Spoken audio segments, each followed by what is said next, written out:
Hello friends, ഇന്ന് നമ്മൾ ഒരു സെൻറ്റൻസ് പാറ്റേൺ ആണ് നോക്കാൻ പോകുന്നത്.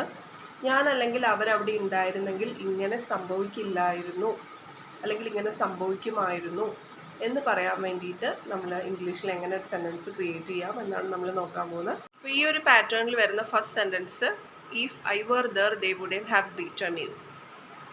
If I were there they wouldn't have beaten you. ഞാൻ അവിടെ ഉണ്ടായിരുന്നെങ്കിൽ അവർ നിന്നെ തോൽപ്പിക്കില്ലായിരുന്നു.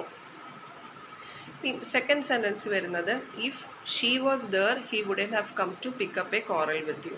If she was there he wouldn't have come to pick up a quarrel with you. അവൾ അവിടെ ഉണ്ടായിരുന്നെങ്കിൽ അവൻ നിന്നോട് വഴക്കുണ്ടാക്കാൻ വരില്ലായിരുന്നു. തേർഡ് എക്സാമ്പിൾ വരുന്നത്, if we were there they wouldn't have struggled this much. If we were there, they wouldn't have struggled this much. നമ്മൾ അവിടെ ഉണ്ടായിരുന്നെങ്കിൽ അവർ ഇത്രയധികം കഷ്ടപ്പെടേണ്ടി വരില്ലായിരുന്നു. And the fourth sentence is, if you were there, that would have given me the strength to move ahead. If you were there, that would have given me the strength to move ahead. നീ അവിടെ ഉണ്ടായിരുന്നെങ്കിൽ അതെനിക്ക് മുന്നോട്ട് പോകാൻ ഒരു പ്രചോദനം ആകുമായിരുന്നു. അപ്പം ഈ ഒരു സെൻറ്റൻസ് നോർമലി നമ്മൾ യൂസ് ചെയ്യുന്ന to talk about a situation that did not happen in the past and to talk about its hypothetical result that would have followed.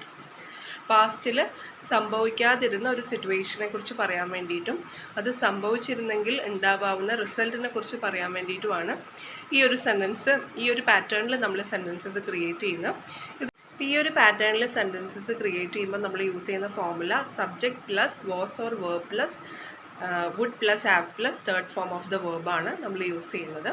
ഇതിൽ നമ്മൾ എപ്പോഴും ശ്രദ്ധിക്കേണ്ട, മനസ്സിൽ വെക്കേണ്ട കാര്യം, ഐ വി യു സബ്ജക്റ്റ് ആയിട്ട് വരുമ്പോൾ വേറായിരിക്കും യൂസ് ചെയ്യുന്നത്. ഹി ഷീ അല്ലെങ്കിൽ if it is A name of A person ആണെന്നുണ്ടെങ്കിൽ വാസ് ആയിരിക്കും യൂസ് ചെയ്യുന്നത്.